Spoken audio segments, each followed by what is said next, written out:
conhecido como um navegante negro, tinha dignidade de um mestre-sala. E ao acenar pelo mar, na alegria das regatas, foi soldado no porto pelas mocinhas francesas. E aí, Ângelo, beleza? Agora sim, vamos lá. Deixa eu te adicionar aqui. As cascatas,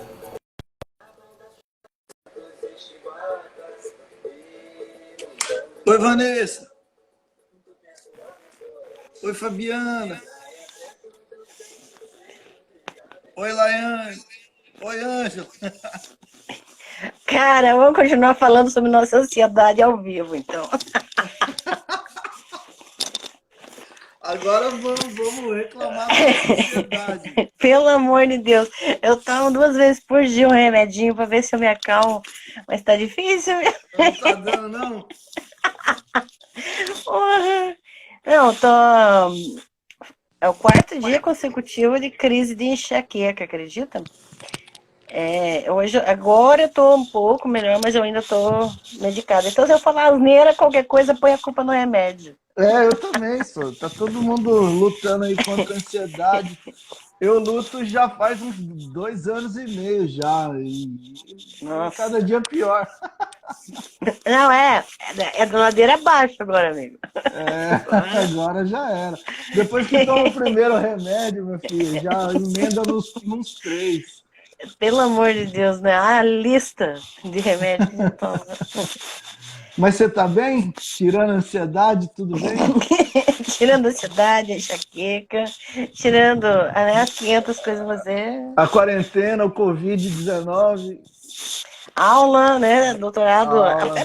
A aula à distância é uma bosta, né? Vamos falar real já para quem tá chegando. E você tá fazendo a Nossa. distância, né? Doutorado à distância é embaçado, né? Né? A gente espera ir para a faculdade para se sentir aluna, para se sentir doutoranda, né? Esperei uma carrada de tempo para chegar nisso. Agora não posso nem naquela biblioteca maravilhosa lá. Ah, pelo amor de Deus. Pois só começou a fazer doutorado na época errada aí. Aí acaba o mundo e a gente fica, né? Só olhando pra desgraça. Deixa eu dar um oi para quem tá chegando aqui. Você me ajuda também, vamos lá. A Bela tá estudando com você às quintas-feiras. A Laiane de Brasília. Dó dessas meninas. Eu tenho até dó, cara, dessas meninas na quinta, viu? Porque elas estão ali sedentas, eu nem consigo, né? Fazer grandes contribuições. Nossa, tá massa. Pelo que eu tô conversando assim, a galera tá curtindo. Isso é bom demais. Porque elas são legais, isso não quer dizer nada a meu respeito. É que elas não estão querendo te queimar, né? Por isso, então. Viu? Elas são muito queridas. Nossa. A Laiane é de Brasília, a Leida é lá de Goiânia, o Luiz é de Uberlândia, o Rony é diretor da Jocum de Goiânia. Nós vamos falar mal pra caramba da Jocum aqui. O Vander é lá de Goiânia também. Pode falar mal. Pode falar mal da Jocum, aleluia. É isso aí. Vamos falar mal. Aí tá a Neiva, o Fabrício e o Valdemir. Tem uma galera que entra pelo teu Instagram, né? Aí. Sim. Então, eu divulguei para 300 pessoas para ver se o povo, né, dá uma presenciada. Mas não sei se o povo faz muita coisa, né? Não, na época das lives, a gente tá... nós estamos enroscados com 400 mil lives ao mesmo tempo, fora os cantores sertanejos, né? Não, mas você tá chegando já nessa parte dos cantores sertanejos. Pelo amor de Deus, é todo dia. Que paciência, nossa. Meu Deus do céu. Essa semana eu desmarquei 300 coisas, até com as meninas nessa quinta eu desmarquei porque eu tava com crise forte, né, de enxaqueca.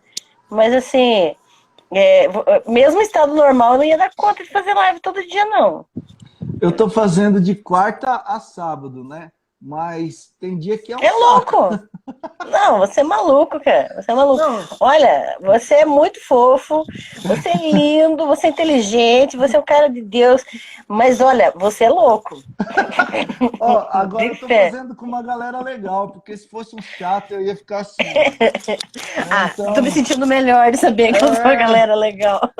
porque aí você quer aprender, você quer ouvir o que eles têm a dizer, né? Assim, então tenho escolhido Aham. uma moçada que eu queira aprender com eles, né? Porque de vez em quando, eu acho que você fazer live assim, é muito ruim, eu não consigo não. Eu quero estar ouvindo o que a galera tem a dizer, né? E uma moçada mais a minha vibe, assim, né? Porque senão Uhum. também, aí eu já ia tretar na live, né? Ah, pô, nada a ver isso aí, Não, tá seu falando. retardado, seu fascista. Você tá louco, velho? Nossa, vai ser horrível.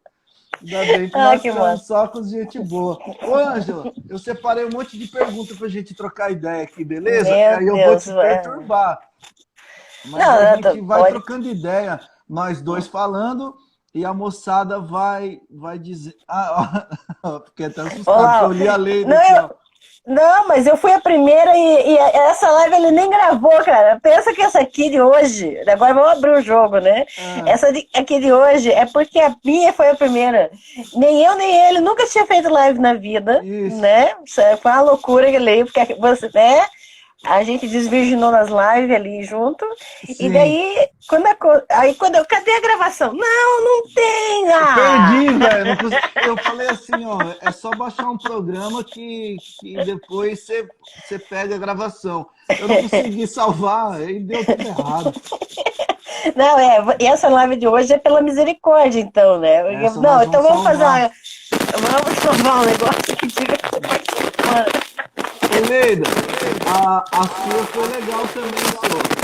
É que o que acontece é que os primeiros não foram ruins, não. Foram bons demais. Não teve nenhum ruim ainda. Só dois mais ou menos. Brincadeira, não. Ô, Ângela, eu acho que você mexeu em alguma Brincadeira, não. coisinha aí que tá fazendo barulhinho no fone. Ah, Vê aí melhorou? o que que é. Ou sou eu? Sou eu, Oi. né? Ah, melhorou. Oi. Ah, tá. É que esse aqui é a única coisinha que eu tenho, né? Já estavam falando na aula online lá que eu tava ruim o microfone. Aí Acho você que eu tem vou que ter que segurar assim. comer. Cara, porque daí eu deixo largado e ponho o braço em cima, sabe? Essas gente Entendi. desastrada. Eu sou desastrada, não tenho coordenação motora, então eu tenho que ficar dando umas. Mas eu vi o Legal. pessoal aqui, tá o William, o Felipe, tem vários pessoal aí que já acompanha, né? E, Aham. nossa, eu agradeço muito o pessoal que segue, porque o negócio não tô.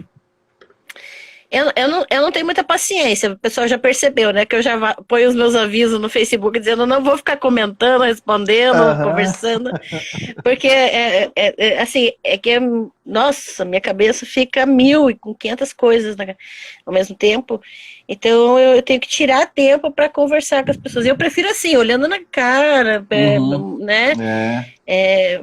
Assim, eu prefiro sair daqui para outro estado do Brasil conversar pessoalmente do que ficar conversando por escrito, né? Aham. Então, eu agradeço a paciência de quem me segue, porque eu sou extremamente chata. Não, nós somos então. Ângela, deixa eu te perguntar já para a gente já começar aqui, ó. Então, assim, ó, nós Uhum. dois vamos conversando e vocês que não estão ao vivo porque não estão aqui na câmerazinha, né? Escrevam, por favor, o que vocês estão achando. Façam perguntas. Se vocês quiserem fazer nesse ponto de interrogação, é melhor que todo mundo lê, beleza? E faz igual a Leida aí, ó. Vamos comentando, a gente vai trocando ideia. Opa, eu deixei de. Ó, tem mais gente aí. Ah, aqui, ó. Chegou uma galera. Regina. Legal. Vamos lá. Ângela, por que você Hum. acha que historicamente a mulherada foi sendo posta como segunda, como auxiliar? Porque Adão veio primeiro, depois Eva. Perguntinha aí. Então, eu vou indicar o mesmo livro que eu. Ó, só pra você ter uma ideia.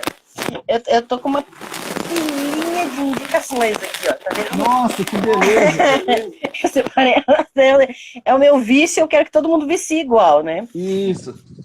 Então, mas eu vou indicar o livro que eu indiquei na nossa primeira live, que para mim é um bom começo de conversa, porque, na verdade, assim, essa questão da supremacia masculina, do patriarcado, foi um processo, é um processo que leva tempo, porque estudando, que nem eu estou fazendo a minha pesquisa de doutorado, sobre uma divindade feminina, né, do antigo Israel.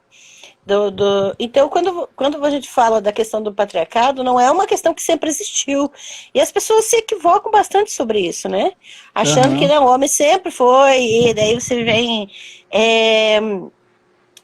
O pessoal falando que a Bela que vai passar o resto da vida lendo. No mínimo, amiga, até morrer mesmo. Mas assim, quando a gente fala dessa questão, as sociedades mais antigas eram matriarcais. Os homens não eram o centro do universo como são hoje, né? Sim. Então, esse processo de inversão, além de ser demorado, tem um fundo da questão do poder. Né? É uma ameaça ao poder. E esse livro aqui que eu indiquei anteriormente, A Função do Orgasmo, ele ajuda muito do William Reich, né? Eu venho de descendência alemã, mas eu não falo alemão. Eu sou uma negação para minha raça. Né? Retardadice esses povos que acham que é raça pura, mas tudo bem. Essa Função do Orgasmo é um livro que ele vai tratar das relações de poder. Não é nem a questão da sexualidade em si, mas é o uso do poder, o uso dos privilégios sociais, né, os privilégios de gênero, e o próprio sexo em si, ele é utilizado como um mecanismo de poder. Isso é muito antigo. Claro que teve grupos, como por exemplo os romanos, né, o Império Romano, em que os soldados tinham seus rapazes.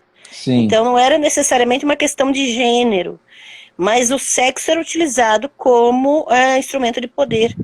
E eu estava até falando com o John hoje, né? Ai, meu Deus. Sempre, né, o John? Passei a tarde revisando um texto dele, e tem uma... Eu não lembro o nome da menina agora, dos dois. E a gente estava falando sobre um pouco sobre isso, do episódio, por exemplo, do centurião romano, que teve um encontro com Jesus. Eu ia perguntar, aquele servo, como é que é a relação dele com o centurião? Pois eu vou falar de maneira bem simples, porque assim, não é o caso da gente entrar em detalhes de grego, porque o texto está lá em grego, né? Mas tem algumas coisas importantes que precisam ser ditas, que as pessoas geralmente fogem da exegese desse texto, da interpretação do que realmente está ali no texto. Mas assim, em poucas palavras, quando você lê o texto em grego, a maior parte da narrativa, de quando o centurião vem pedir para Jesus curar o servo dele, a palavra servo ali está doulos. Doulos seria o escravo, seria, né, em termos gerais, né? Agora, tem um momento da narrativa em que a palavra é outra, em que a palavra muda. E é o momento em que o centurião fala do servo dele. Quando ele diz para Jesus curar o meu rapaz, né? Sim. A palavra ali não é doulos, é aureus. E é uma palavra que é específica para se referir ao escravo sexual, ao rapaz que está fazendo favores sexuais, né? Então, Angela, para gente sintonizar aqui, quando o texto está sendo escrito por alguém, esse cara está escrevendo a palavra doulos, né? Que é a palavra formalmente usada para um servo. Mas quando escravo, né? Tem um escravo. Aí quando o centurião vai falar acerca daquele homem, ele usa outra palavra que tem sentido de meu empregado sexual, vamos dizer assim. Isso, né? exatamente. A tradição romana da época, né? Nós não estamos aqui criando... Opa, virei aqui, desculpa. Fui falar oi pro povo e virei, de vez em quando acontece.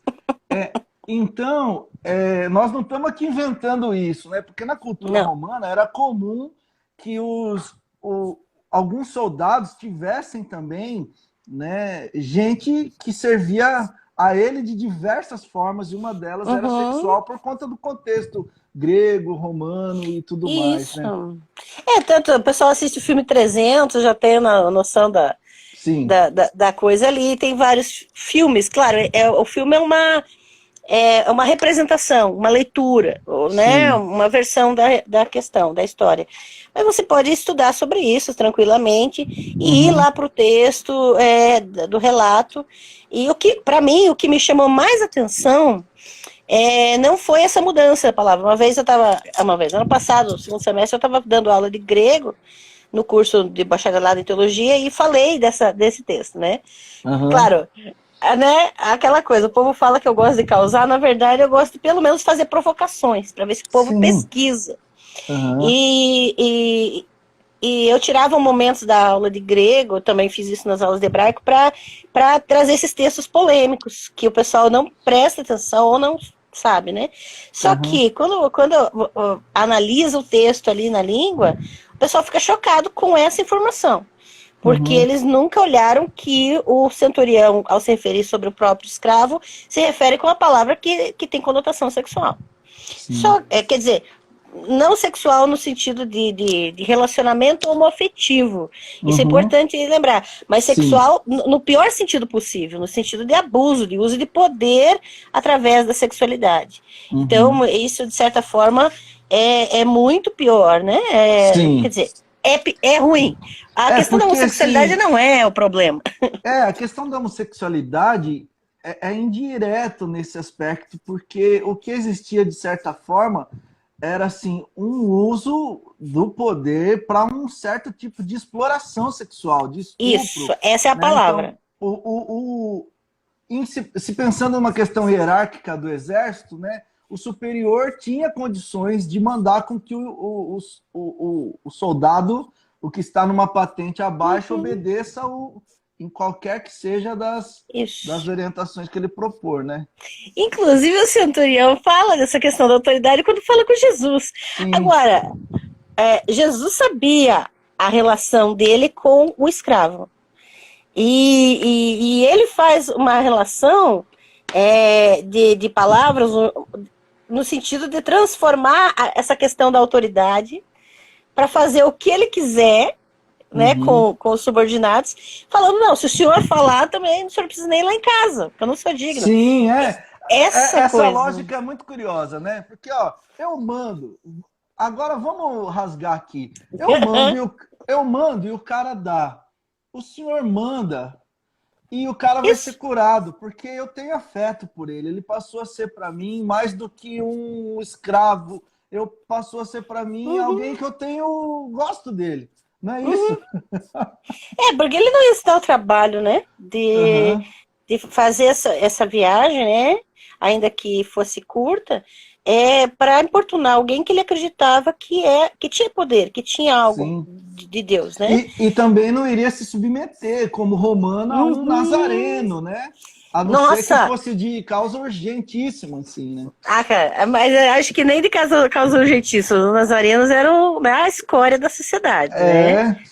Jesus não tinha esse papo que tem hoje, não, né? Ele era o marginalizado, ele era um negro favelado que nenhuma autoridade ia buscar ajuda, nem que se reconhecesse, né? Então, essa era a posição de Jesus socialmente, né? Tem muito material sobre isso. Um livro que eu recomendo, mas que você só vai encontrar, por exemplo, em sebo, né? Na estante virtual, possivelmente, e não ganho nada por fazer essa propaganda, mas é a Nossa Senhora dos Heréticos, do Alberto Maggi. Nossa Senhora dos Heréticos. É um livro fantástico, escrito sob uma perspectiva judaica, a respeito de como Maria e Jesus eram vistos socialmente na época deles. Sim. Então, extremamente... Era literalmente a puta e o filho da puta, não é? Exato, exatamente. E isso ele prova com fundamentação bibliográfica da época, fundamentação sociológica, né? análise de escrituras rabínicas.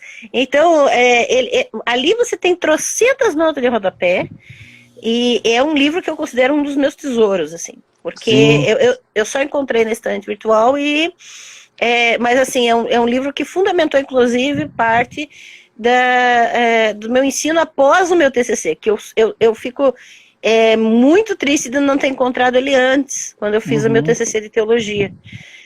Há milhares de anos atrás. Mas assim, quando a gente estuda essa perspectiva, você vê que o centurião não tinha nenhuma razão para acreditar que Jesus era alguém enviado de Deus. Mas veja, tudo isso que a gente falou até agora não me choca. O que me choca é Jesus ter falado: eu não encontrei fé como essa em todo Israel. Exatamente. Isso aí é para deixar qualquer judeu louco. Né? Não, qualquer pessoa né, em seu estado normal. Por quê? Porque ele não era apenas... Quer dizer, eu não consigo ver ele como um homossexual, eu não consigo enxergar ele. Por quê? Porque o homossexual tem a sua forma de amar. A relação homoafetiva, ela não é condenada na Bíblia, em momento algum. É só analisar, fazer exegese. O John o pessoal do Inadequados tem um podcast fantástico sobre isso, sobre a questão da homossexualidade, e eles analisam texto por texto.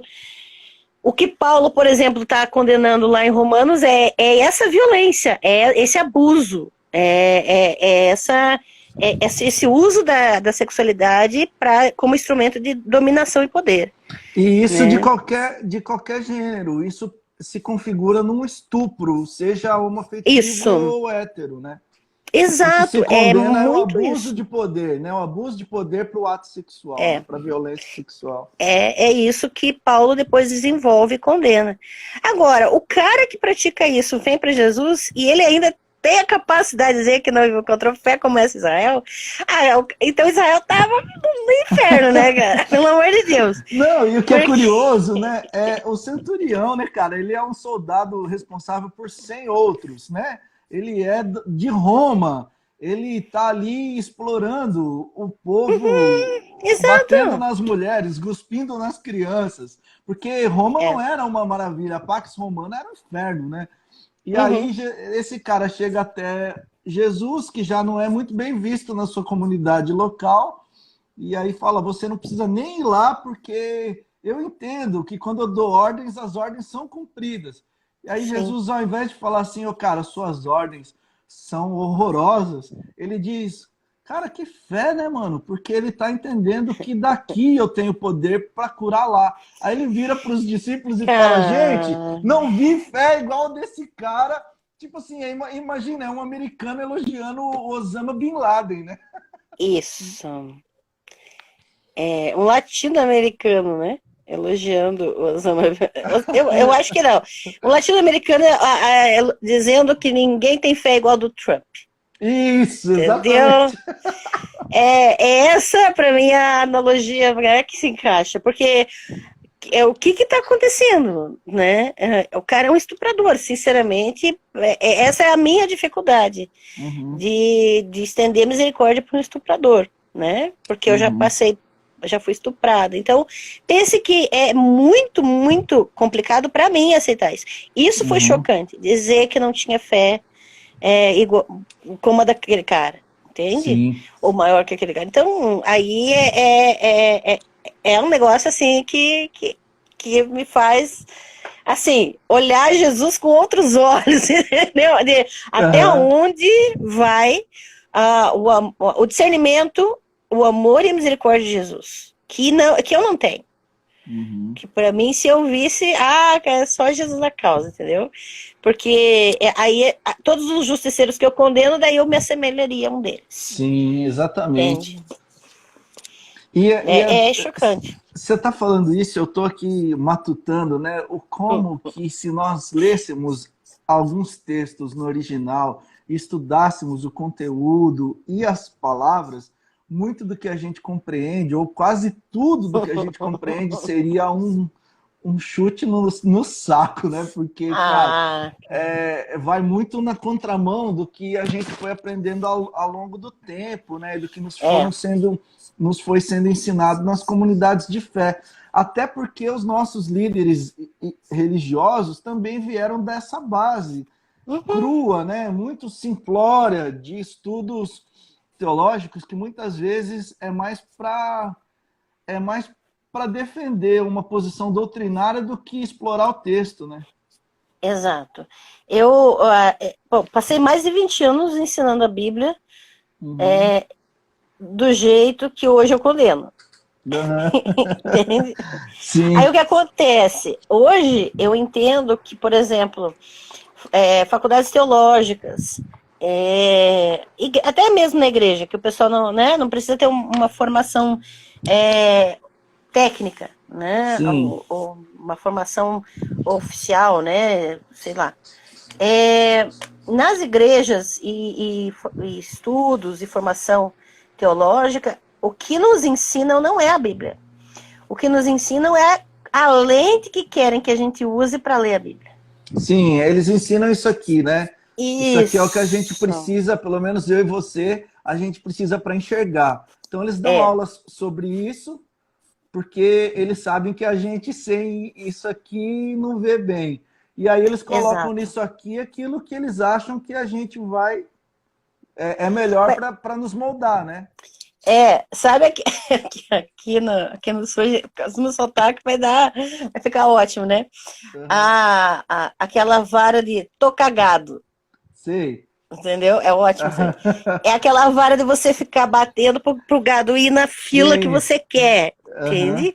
Vara de tocar gado, né? E daí o que acontece? É exatamente isso que fazem. E que eu já fiz dentro da igreja. Eu de também ensinar já fiz. a lente através da qual a gente quer que as pessoas leiam a Bíblia. Então, como você vai entender esse texto? Aí eu te ensino como você vai entender esse texto. E nunca ensinam na igreja a fazer essa exegese. E também o cabresto que a Leda está falando aí. Essa coisa de por exemplo, até nas faculdades teológicas, eles mostram a lente. Porque eu fiz 3 anos de bacharelado em teologia. Tem coisas, a maior parte das coisas que eu descobri depois que eu saí dessa casinha religiosa, materiais teológicos fundamentais, de material básico de exegese, material básico de teologia bíblica, até para entender o próprio método teológico em si, eu só aprendi depois que eu saí daquela casinha. Porque quando eu estava lá, era assim, não, isso aqui não presta. Se você ler esse autor aqui, isso aqui vai te levar para um lugar que você não deve ir. Era isso dentro da faculdade teológica. Imagina na igreja. Na igreja você vai fazendo a lavagem cerebral e daí você nunca vai ler o texto do centurião. É como o que está escrito ali. Você vai ler o que te ensinaram a ler ali, a olhar. Sim. E se você vai para o original, né, fazendo, igual diz a Leida, né, uma leitura contra a autorização do povo, né, a gente vai discernindo coisas que nos chacoalham, né? Aí você vira isso aqui, ó. As deusas, as bruxas e a igreja. Aí você vira bruxa. Aí você vai ter que ser queimada. Aí queimam sua reputação, porque não podem queimar sua casa. Então, essas coisas. Você vira... Esse aqui é As Deusas, as Bruxas e a Igreja. Séculos de Perseguição, da Maria Nazaré Alvim de Barros. O livro é uma carrada, tá? Mas é fundamental para entender essa ideia da demonização de quem questiona, de quem vai contra os leitores autorizados, né? Isso, hoje não se põe fogo mais, né? Inclusive tem um autor que foi expulso da Presbiteriana do Brasil, que escreveu Inquisição Sem Fogueiras, né? Porque é o que fazem hoje, né? Hoje você não mais bota fogo no cara, mas você cancela, né? Conforme diz aí o dito internetico, né? Você cancela o cara, né? Você coloca ele no hall dos hereges, né? E Sim, o Goldinho foi cancelado, o Caio sim, Fábio foi cancelado, eu já fui cancelada em menor escala com certeza, aham, porque eu não sou um Goldinho Caio Fábio da vida. O Leonardo Boff foi cancelado pela sim, própria Igreja Católica, né? uhum, E então você vai vendo os caras que. Aí quando eu saí da casinha religiosa, eu comecei a ler esses caras. sim, Rubem Aí Alves, né? E, Rubem Alves, e exato. o cancelamento é um cancelamento é, por uma questão mínima, que é questões. Esses caras perguntam, né? Tipo, o que é curioso é que essa molecada, essa galera, ó, chamando o Caio e o Gondim de moleque, né? Mas a galera questiona. Você não vê uns caras indo contra, assim, no sentido da porrada, né? Mas no sentido Uhum. questionamento, e aí já era. Já era. E são Ó, pessoas que. Ah, tem alguém. Ó, deve ser você, porque eu não sou. Não vou. peraí. O seu negocinho tá fazendo barulhinho. Ouvir. Deixa eu ver. Deixa eu ver. Oi. Ah, parou. É. Tô falando que você ficou de fome, cara. Voltou a fazer. É tudo no contato, cara. Esse trenzinho aí, mas calma, papai. Olha lá, vai lá no PC, arranjo lá na tela e não perde. O fone do Ainda tá um pouquinho. Mas você tá me ouvindo? É assim, eu te ouço bem pouquinho, porque tá bem alto o barulhão. Ah, o barulho tá. Ai, meu Deus, calma. Agora parou. É, agora voltou. Agora parou. Cara, eu vou tirar esse fone. Tira. Você tá me ouvindo legal agora? Tá ouvindo? Eu tô. E você me ouve Ah, bem? ouço. Melhor ser esse trocinho. Porque o microfone e o fone do celular dão conta. A primeira live eu fiz sem nada. Ah, legal. Ó, desculpa, Tá. eu ia ler aqui o irmão, o Rei Nilson. Ele foi da Jocum, você era obreiro na abertura da Metete, você ministrou louvor. Ó, Deus ali me mostrava o quanto eu era religioso. Eita, mano, Deus te usou muito para tirar as escamas que eu tinha. Ô, velho, que coisa boa. Já escandalizei já no primeiro dia, certeza. Ah, Ó, a Luciana tá falando que foi cancelada na família. Agora, depois de um tempo, estão ativando de novo. bem-vindo ao clube. Ativando. Ah, eu também fui cancelado na minha família, mas não foi por motivos teológicos, mais políticos, porque que a Hoje meu em ver dia, qual a também são diferença? teológicos, que também são teológicos, né? Ai, ai. Mas, ó, deixa eu te perguntar uma coisa, Ângelo. Você estava falando que a comunidade hebraica, no começo, ela era matriarcal, né? Quando foi que ela deu uma guinada, assim, pro patriarcal, pro Agora machismo mesmo? vamos ver se eu sou uma boa discípula do meu orientador, porque o meu orientador Isso. hoje, ele é o perfeito, né? Cara, é um Aham, velho delicioso, é muito fofo. Só que é um gênio, sabe? E aham, quando eu comecei, eu quero ser igual a ele. Mas é assim, a ideia é que a gente também tem uma noção da Bíblia como se ela fosse uma uniformidade, uma linha só, né?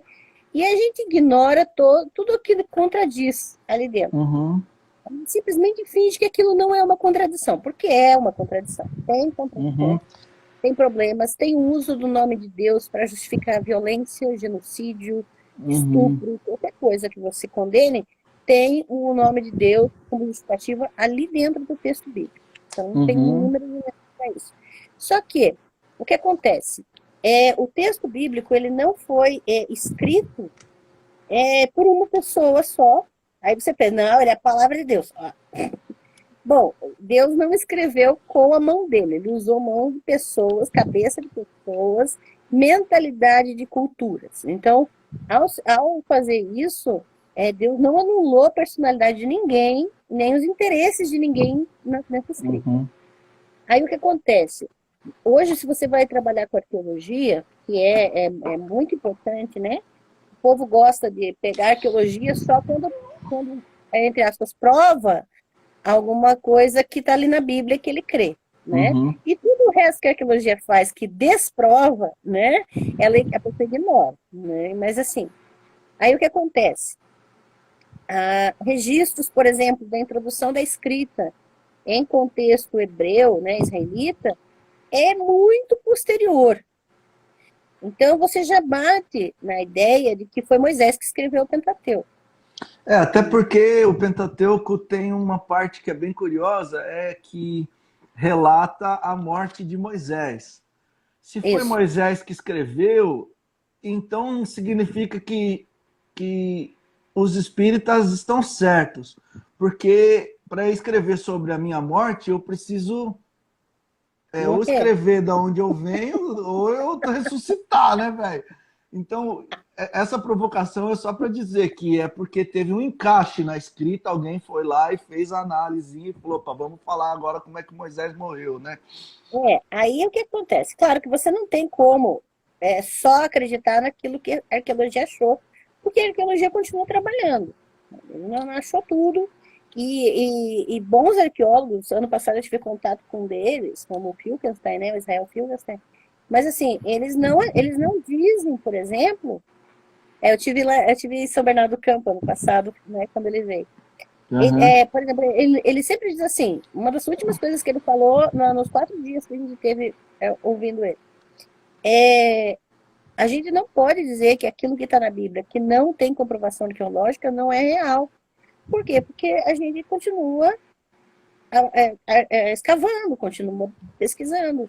Sim. Então, eu preciso dizer o que eu achei e o que é Uhum. fato. E quando eu achar algo que me desdiga, que prove o contrário, é só um jumento para não mudar de ideia. Ele Uhum. falou exatamente isso, ele usou a palavra jumento. Então, Uhum. pense que ele não é uma pessoa que se diz dona da verdade. Não, ele trabalha com o que ele tem. Sim. E ele questiona o que ele não acha. E Uhum. isso é tranquilo para aquilo que se propõe a fazer. E ele foi cancelado em vários lugares lá em Israel por causa disso, claro. Uhum. Né? Mas por que eu estou falando essas coisas antes de responder a sua pergunta? Porque a gente tem uma noção de uma unicidade no texto bíblico, né? uma harmonia que não existe. Mesmo não tendo pesquisado as questões arqueológicas, e mesmo sem entrar nesse exemplo, que é bem básico, de Moisés não ter relatado a própria morte. Mas, isso eu estou falando porque, assim, você pega um pequeno trecho, por exemplo, de Deuteronômio 27, de 1 a 8, só esses 8 versículos, você vai ver umas três textos dentro desses 8 versículos que são repetitivos e que contam a mesma coisa com palavras diferentes e que, inclusive, dizem que o lugar onde Deus tem que ser adorado é o Monte Ebal, e isso é uma afronta a todo o resto do Deuteronômio, que diz que o único lugar né? Quer dizer, não Uhum. é exatamente uma afronta, porque em momento algum o Deuteronômio fala de Jerusalém, ou fala que o templo de Jerusalém era o lugar para ser adorado. Uhum. Principalmente porque, né, teoricamente, não tinha Jerusalém ali naquela época. Mas esse texto foi encaixado ali. Você vê em 8 versículos, por exemplo, que tem encaixes de pessoas diferentes falando a mesma Uhum. coisa. Sim. E isso no português você já percebe. Agora, no texto hebraico é mais evidente ainda, né, que são diferentes autores. Então, eu estou fazendo uma matéria só de Deuteronômio esse semestre, e você pega o Deuteronômio, eu brinquei no passado com os alunos, né, que o Pentateuco é um mosaico, apesar de não ter sido escrito por Moisés. Veja, o trocadilho do mosaico, não é Uhum. interessante que a ideia de mosaico seja relacionada ao nome de Moisés? Ou Uhum. seja, inúmeros pedaços diferentes colocados junto. Uhum. Que doido. Então, essa é a questão. Então, você não vai ter uma resposta se você olhar para a Bíblia como uma coisa só. Uhum.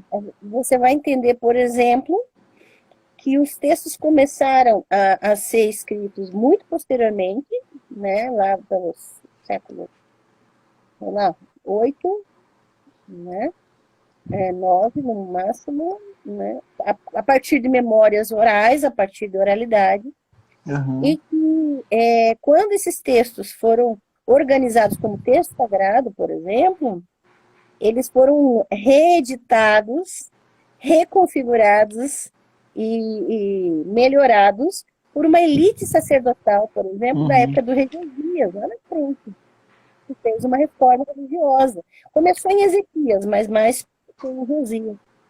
E aí você já tem a ideia de vamos matar quem desobedece o sábado. Uhum. Então, então o homem foi feito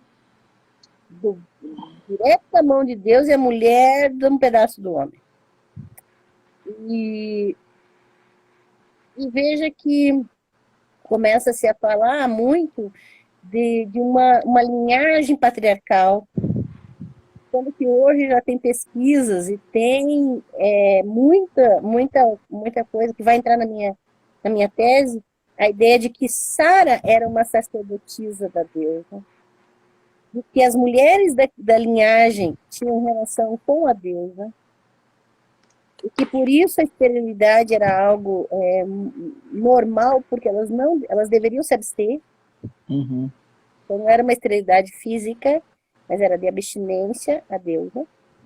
E daí você tem toda essa história recontada, e Abraão vira pai de Isaac, que Isaac vira pai de Jacó, aí o povo pira, né, quando fala uma coisa Uhum. dessa. Mas essas tradições não eram uma coisa só, foram tradições juntadas. E o que acontece é essa ideia do poder. Enquanto as mulheres, as famílias eram matriarcais e havia culto à divindade feminina, você não tem, por exemplo, uma centralização do culto e não tem, então o dinheiro não vai para um mesmo lugar, ele se distribui. Uhum. Você pode ter um altar na sua casa, agora eu vou mostrar meu brinquedinho. Você pode ter um altar e uma imagem de Axerá na sua casa, Como ela chama? Axerá, Axerá. que Axer é feminino, né? Então, se Uhum. você fizer, só pesquisar isso aqui em casa, você vai já encontrar muita coisa. Axerá foi encontrado inscrições, por exemplo, de Axerá, consorte de Javé. Ela era considerada esposa de Javé. Uhum. Então, mas antes os cultos, você vai ver textos em Deuteronômio, por exemplo, que diz você não pode ter imagens de ouro e prata. Uhum. Mas em momento algum, nesses trechos, eles proíbem imagens de barro ou de madeira. Por Certo, quê? porque ela era assim. Porque era uma questão econômica. Ah, Porque você não podia, por exemplo, para você ter uma imagem de ouro, você tinha que ter acúmulo de riqueza. uhum. E para você ter um lugar onde tinha acúmulo de riqueza, você tem que centralizar o culto para que o dinheiro, as ofertas vão tudo para o mesmo lugar. Então você vai ver, por exemplo, o quanto a Silvia Federici, ela é ótima nisso, Uhum. porque ela não vai entrar nos méritos do texto bíblico em si, Uhum. mas ela vai mostrar, ela vai alinhar, você consegue alinhar as pesquisas bíblicas, Uhum. a pesquisa teológica, e os livros dela, por exemplo, o Uhum. Caliban, Mulheres, Corpo e Acumulação Primitiva. Uhum. Mostra o quanto o, o que determina essa mudança do matriarcado para o patriarcado é fundamentalmente a questão de poder. Por quê? Porque tem valores econômicos por trás. É uma questão Entendi. de economia Uhum. e poder, claro, né? Mas é tudo, né? Mamon está reinando, né? Sim. Ô, Ângela, e você falando isso, eu estou me lembrando aqui acerca dos profetas de Israel, porque eles também foram cancelados, né? Eles, inclusive o livro de qual livro? Malaquias, o livro de Malaquias, deixa bem claro o cancelamento dos profetas, que eles devem ser mortos a fio de espada, porque já não há mais profetas em Israel, né? E existia três tipos de profetas, né? Que era o do povo, um profeta assim bem contrário às elites religiosas. O outro profeta era um profeta que ficava perto do rei, e também tem os profetas mais miraculosos, igual Elias e Eliseu, né? E o profetismo foi cancelado, porque o profetismo era feito por gente do povo pobre. Quando estava ao lado dos reis, era para colocar um senso ético na questão do reinado. E quando era mais maravilhoso, assim, era porque o cuidado de Deus que ia para o povo por intermédio do rei não chegava no povo. Então era aí que o profeta intervinha e fazia o processo miraculoso para cuidar do pobre, né? Então, os profetas são cancelados porque, embora eles sejam do povo, eles também têm atuações em espaços diferentes e com algumas festas que é do povo para o povo, enquanto uma linha sacerdotal precisa economicamente, aí é de novo Mamon, né? Eles precisam centralizar o poder. Então eles fazem um processo de cidade santa, depois templo santo onde Deus habita, depois os livros sagrados pelo modo com qual Deus fala. Então, centralizando a religião num lugar de um jeito e sem a voz dos profetas, você manipula o povo e obriga que esse povo vá para esse lugar de adoração algumas vezes por ano para comprar seu cordeirinho, sua pombinha, para investir recursos. Há uma curiosidade sobre isso também em relação ao gasofilácio, porque no templo o gasofilácio fica no átrio das mulheres, que era assim chamado, né? E as pessoas que não eram os judeus e homens, eles podiam entrar no templo apenas no átrio das mulheres. Dali para dentro era só quem era religioso mesmo, né? De outras nações é só o templo dos gentios ali, né? Isso, E aí é curioso, porque o gasofilácio ficar ali é proposital, porque não importa se você não é judeu, se você quiser dar uma oferta, tudo bem, a gente aceita. Você não pode entrar lá dentro, mas você tem que... Isso. Você não pode entrar lá, mas se você quiser dar uma grana, você é bem-vindo. E algumas coisas que a gente reproduz nos nossos dias. Por exemplo, você não pode participar da Santa Ceia porque você não é membro da nossa comunidade ou você não professa a nossa doutrina, nossa fé doutrinária. Mas você pode dizimar, caso você queira. Você não precisa, é a expressão que a gente usa. Não se sinta incomodado, porque isso é um ato de quem já compreendeu. Tá, mas aí o cara fala, beleza, eu não estou incomodado, eu vou dar uma oferta. Ele não é impedido. Agora, ele é impedido de participar das ações sacras da ceia, né? É a mesma lógica judaizante da época, né? Você pode entrar onde tem grana, mas não entre onde tem religião, porque a gente não gosta de você. Né? Não, e assim... E aí você me lembrou de duas coisas. Desculpa te cortar, Claro. assim, né?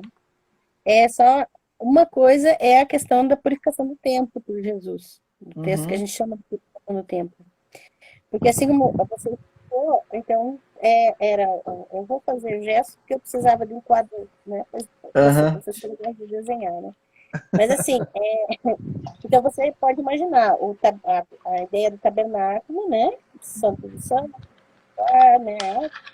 Aí tem o pátio onde tem, que é em volta, e é onde você entrava. Aí mais um pátio fora, que seria o pátio dos judeus, os homens judeus que podiam chegar até ali. E outro pátio externo, que era o pátio das mulheres judias, e um pátio mais externo, que era até onde o pátio dos gentios, que eram os estrangeiros, evangélicos, né? Coisas assim. E isso que você falou é interessante, por quê? Porque era nesse pátio dos gentios que foi tomado por cambistas. Por quê? Porque no templo eles não aceitavam dinheiro estrangeiro, tinha que trocar exatamente. Ali. E também a venda de animais para as ofertas, porque tem a oferta de pombinha, tem a oferta de cordeiro, tem a oferta disso, daquilo. Só que as pessoas chegavam com seus animais e não aceita, tem que ser puro, tem que estar errado isso, está errado isso, então você tem que comprar o nosso. Então, o pátio do gentio se tornou um covil de ladrões, como Jesus mesmo afirmou, Uhum. lá em Marcos 11, se não me engano. Aí, Jesus cita, quando ele cita, as pessoas também não prestam atenção no texto, porque está achando que as coisas estão em todo o espaço do templo. Não, só está ali no pátio dos gentios. E Uhum. quando Jesus faz a citação, ele cita Isaías 56, 5 e 6 lá, ó, 7, que no contexto ali, o que tá, o profeta, né, que não era Isaías nesse contexto, mas o profeta escreveu ali, ele estava falando sobre o acesso do estrangeiro a Deus. Então, a crítica de Jesus era exatamente essa. Vocês não dão acesso às pessoas, vocês querem o dinheiro dela. E daí Jesus cita também Jeremias, né, que transformou, lá em Isaías fala, minha casa será chamada casa de oração para todos os povos. Marcos é o único evangelista que cita o versículo inteiro, que é esse para todos os povos não tem nos outros evangelhos, mas está lá no texto de Isaías. E Jesus complementa com um trecho de Jeremias, mas vocês a transformaram num covil de ladrões. E aí ele está falando exatamente isso. Vocês querem dinheiro, mas vocês não dão acesso ao povo. Vocês não deixam a pessoa entrar. E outra coisa que eu lembrei quando você estava falando, é que tem igrejas no tempo de pandemia que não estão fazendo culto, mas estão com as portas abertas recebendo as ofertas. Sim. Recebendo. Uhum. É muito interessante porque eles não tem igrejas, entre aspas, tem organizações religiosas que se autodenominam igrejas, mas eu não concordo, que estão ali sem prezar pela saúde das pessoas, que estão ali só com seus interesses financeiros e que não estão nem aí de atendimento psicológico à distância ou prover alguma necessidade que a pessoa... Não estão nem perguntando se alguém precisa de alguma coisa, mas estão abertos para receber o seu dinheiro.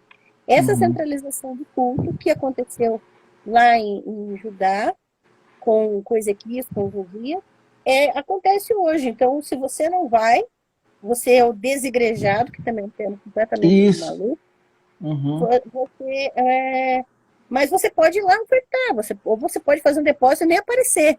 A gente continua com a centralização do templo, porque a gente tem uma obrigatoriedade dominical, né? Ela é uma obrigatoriedade transformada em... Você tem.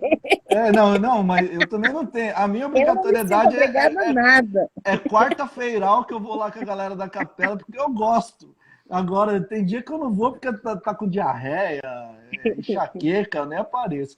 Mas, assim, essa obrigatoriedade agora ela é disfarçada, porque a gente diz assim, olha, como é bom e agradável estar unidos os irmãos, né? Só que a união dos irmãos e também a comunhão não se faz no templo, se faz na vida, né? Exato. Então, assim, uma participação... Se eu encontro você 1 hora numa live do Gito, grande bosta, isso não significa nada. O que vai significar comunhão é se eu for aí em Curitiba, você vier aqui, se a gente caminhar junto, se você precisar de uma grana, eu te empresto. Se eu não tiver, eu falo, vou pedir para alguém que tenha. Comunhão é muito mais do que uma frequência religiosa dominical. Exato.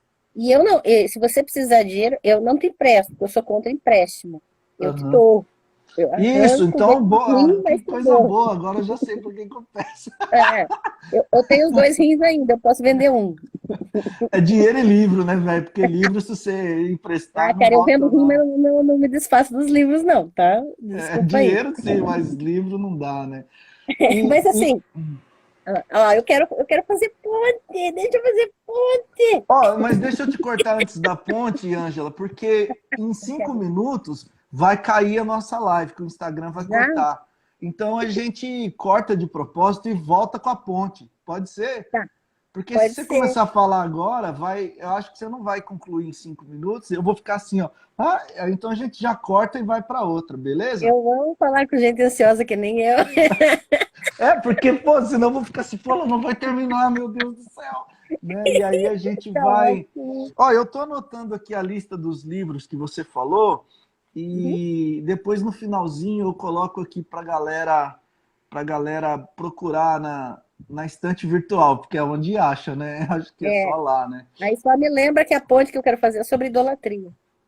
Segura a cheirar aí que a gente não esquece, não. Beleza? Aí, Beleza. gente, então vocês que estão aqui com a gente, 23 queridos, nós vamos cair de propósito. E o Senhor há de nos levantar em 5 minutos. E nós voltaremos aqui depois desse intervalo. Aproveite para pegar a sua água para colocar em cima do monitor. A Xerá vai abençoar você daqui a pouco. Que nós vamos fazer um movimento aqui. E separe o seu cartão de crédito para você depositar uma oferta nas nossas contas. Né? Mas já que o negócio. Brincadeira, aqui é de graça. Não manda nada, não sirvo. Aqui é de graça, gente. Agora nós estamos fazendo tanta propaganda da estante virtual que eles podiam bancar a gente. Pode ser em livro, né?